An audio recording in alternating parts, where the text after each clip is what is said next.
मिथुन राशि के लिए अधिकतर ये कहा जाता है कि ऐसे लोग औरों से 2 कदम आगे की सोचते हैं। लेकिन ये ज्योतिष शास्त्र में ऐसा लिखा है और ऐसा मानते भी हैं, लेकिन ऐसा क्यों है कि मिथुन राशि के लोगों को थोड़ा एडवांस क्यों माना जाता है? इसके पीछे का एक रीज़न मैं बताता हूँ। तो क्या है कि देखिए, मिथुन राशि के स्वामी हैं बुध, और बुध जो है बुद्धि के मालिक हैं, ज्ञान के मालिक हैं। बुध राजकुमार है, और यही कारण है कि जितने मिथुन राशि के लोग होते हैं ना, ये हर एक चीज़ को पहले से तय करना चाहते हैं, अपना एक सिस्टम रखना चाहते हैं, बहुत साफ सफाई से रहने वाले होते हैं और प्लानिंग के साथ कोई काम को करते हैं। इसीलिए जब ये लोग व्यापार में आते हैं या जब भी ये लोग कोई मैनेजमेंट के काम में आते हैं, तो ये हमेशा औरों के कंपैरिजन में बहुत फास्ट ग्रो करते हैं। तो ऐसा कोई भी काम जिसमें किसी तरह का मैनेजमेंट हो, ट्रेडिंग से जुड़ा हुआ पार्ट हो, या जहाँ बहुत एनालाइज करने का काम होता हो, रिसर्च का काम होता हो, वो सब काम मिथुन राशि के लोगों के लिए बेस्ट होता है। अभी वर्तमान में जो समय चल रहा है मिथुन राशि का, बुध और शनि, ये 2 ग्रह ऐसे हैं कि जो आपके लिए विशेष राजयोग बनाते हैं। राजयोग का मतलब ये नहीं होता कि आपकी गवर्नमेंट सर्विस लग जाएगी।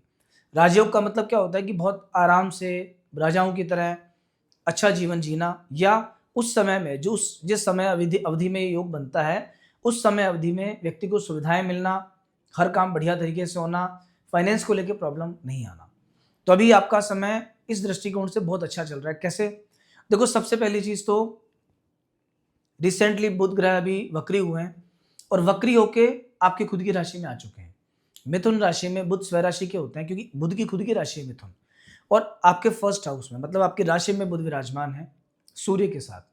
बुध और सूर्य मिलकर देते हैं मान सम्मान। तो इस समय पर सबसे पहली चीज तो यह कि आप भले ही नौकरी पेशा हो, घर में रहते हो, व्यापार करते हो, कुछ भी करते हो, इस समय पर लोग आपकी बात को सुनेंगे, आप अच्छे सजेशंस लोगों को देंगे, लोग उसको अप्रिशिएट करेंगे, मतलब मान सम्मान मिलने का योग बन रहा है आपको।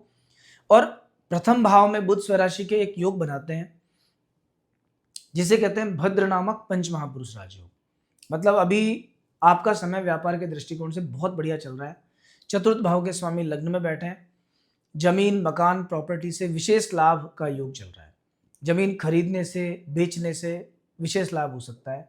कोई काम अटका हुआ है काफी टाइम से व्यापार में आपका, तो इस 15-20 दिन में बहुत फास्ट होगा, क्योंकि जब कोई ग्रह वक्री हो जाता है तो उसके शुभ फल बढ़ जाते हैं। सौम्या वक्रा महत शुभा, कि सौम्य ग्रह वक्री होंगे तो बहुत ज्यादा शुभ फल देंगे। इधर शनिदेव 9th हाउस के स्वामी होकर आपके 10th हाउस में बैठे हैं। ये भी एक प्रकार का राजयोग होता है। ये राजयोग भी मेहनत का फल देता है, कि जो मेहनत करोगे उसका फल आपको मिलेगा। तो कुल मिलाकर के आने वाला भी आपका 15-20 दिन का, 1 महीने का समय बहुत अच्छा है आपके लिए। इस वीक की अगर अपन बात करें कि ये वीक कैसा जाएगा आपके लिए, तो देखो 6 तारीख से सप्ताह स्टार्ट है। सबसे पहले 6, 7 और 8, इन 3 दिनों में आपके दशम भाव में चंद्रमा का गोचर रहेगा। शनि के साथ चंद्रमा दशम भाव में विराजमान है, और दशम भाव के चंद्रमा को राजयोग कारक माना जाता है। दशम भाव के चंद्रमा को विशेष उपलब्धि देने वाला माना जाता है। इस समय पर व्यक्ति की डिजायर्स फुलफिल होती हैं। तो आपकी जो बहुत लंबे टाइम से कोई चीज अटकी हुई है, रुकी हुई है, वो अच्छी होती है। अगर आप नौकरी पेशा हो तो वर्क प्लेस पे थोड़ा सा बेटर माहौल मिलेगा आपको। कोई ट्रांसफर, पोस्टिंग, कुछ भी ऐसा होना है तो वो चीजें आपके अनुकूल हो सकती हैं। कोई चांस आपको नया मिल सकता है इस 6, 7 और 8 में। कुल मिला के 3 दिन बढ़िया है। कोई भी शुभ काम करना हो करो, कोई नई चीज लानी हो, मुहूर्त करना हो, कुछ भी करना है करो। मन प्रसन्न रहेगा, शरीर में एनर्जी रहेगी। 9 तारीख और 10 तारीख ये आपके लिए 11वें घर के चंद्रमा की वजह से ठीक ठीक है। मित्रों के सहयोग से काम होगा, फाइनेंस के दृष्टिकोण से ठीक है, ठीक है ये दिन भी आपका। लेकिन 11 तारीख और 12 तारीख, इन 2 दिनों में आपके 12th हाउस में चंद्रमा रहेंगे।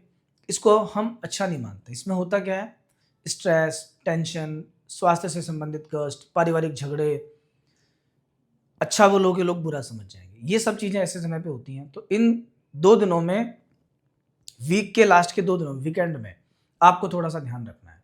और एक और बात कि मिथुन राशि के सभी व्यक्तियों को घर में थोड़ी ग्रीनरी रखनी चाहिए, हरा भरा थोड़ा रखना चाहिए। व्यापार जरूर ट्राई करना चाहिए एक बार, कभी ना कभी।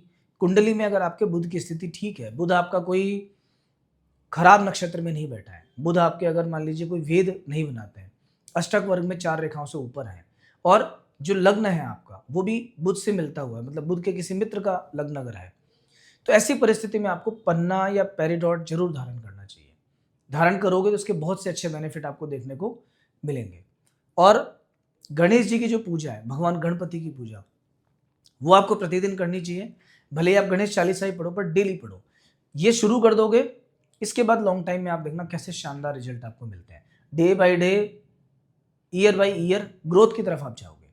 तो दोस्तों, नेक्स्ट वीक हम फिर मिलेंगे नए राशिफल के साथ में। और अगर आपके जीवन में कोई भी समस्या है और आप समाधान जानना चाहते हैं या कुंडली परामर्श की आपको नीड है, तो नंबर आपके सामने है, इस पर आप संपर्क कर सकते हैं, एक परामर्श अपना बुक करवा सकते हैं। अगले सप्ताह फिर मिलना होगा, तब तक जय श्री राम।